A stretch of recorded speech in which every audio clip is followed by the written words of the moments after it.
Kepala Desa Kohot Arsin beserta 3 anak buahnya ditetapkan sebagai tersangka kasus pemalsuan surat izin di lahan pagar laut Tangerang, Banten. Sementara di Jakarta, sidang kasus penembakan bos rental mobil mempertemukan ketiga pelaku dengan 2 anak korban. Kasus proyek pagar laut yang membentang sepanjang 30 km di Tangerang, Banten masuk babak baru. Barreskrim Polri menetapkan Kepala Desa Kohot Arsin sebagai tersangka dugaan pemalsuan surat izin lahan pagar laut. Selain Arsin, polisi juga menetapkan 3 tersangka lainnya, yakni Sekretaris Desa Kohot, Ujang Karta, serta 2 penerima kuasa berinisial SP dan CE. Penetapan tersangka dilakukan usai polisi melakukan gelar perkara dan penggeledahan rumah Kades Kohot serta kantor Desa Kohot. Penyidik juga menyita barang bukti yang diduga digunakan untuk melakukan pemalsuan surat izin. Seperti kertas yang digunakan sebagai bahan pembuatan warkah atau surat perizinan lahan pagar laut Tangerang. Adalah terkait masalah pemalsuan, di mana pemalsuan beberapa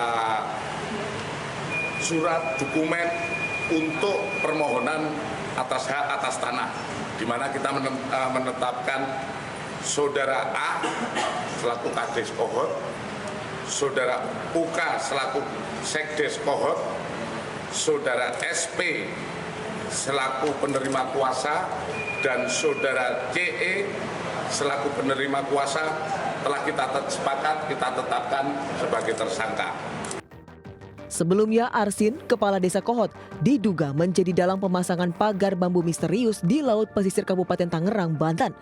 Videonya yang tengah mengatur para pekerja yang memasang pagar laut viral, namun video sempat dibantah Arsin. Kedatangannya kala itu adalah untuk melakukan sidak karena adanya laporan warga terkait aktivitas ilegal pemasangan bambu di bibir pantai. Dari Jakarta, Rizky Falupi, iNews melaporkan.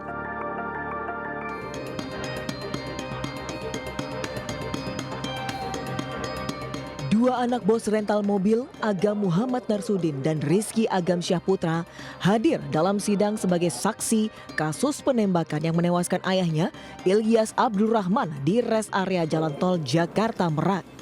Persidangan ini adalah momen pertama kali saksi bertemu dengan 3 terdakwa, yakni Kelasi Kepala Bambang Apriatmojo, Sertu Akbar Adli, dan Sertu Rafsin Hermawan.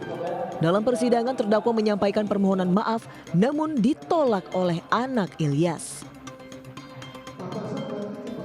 Ini ada permintaan dari penasihat hukum maupun terdakwa bahwa para terdakwa mau menyampaikan permintaan maaf, ya. Saya jelaskan, permintaan maaf ini bukan berarti menghilangkan tindak pidana yang dilakukan oleh para terdakwa, ya. Sekarang saya tanya, apakah saksi 1 dan saksi 2 berkenan atas permintaan maaf dari terdakwa? Setelah perkara ini selesai, baru boleh minta maaf, Yang Mulia. Begitu ya? Tunggu. Karena korbannya bukan kami aja, Yang Mulia. Oke. Banyak saudara-saudara yang dikuliahkan sama ayah saya, disekolahkan sama ayah saya, menjadi korbannya.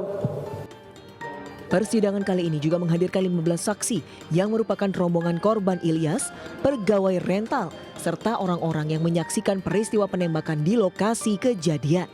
Sebelumnya 3 anggota TNI AL melakukan pembunuhan berencana dengan penadahan mobil gelap. Peristiwa ini terjadi di res area kilometer 45 Tol Jakarta Merak. Selain itu, polisi juga menjerat 2 pelaku sipil, yakni AS dan I. Dari Jakarta, Galuh Pandu, Rama Romadona, Raga Firdaus, iNews melaporkan.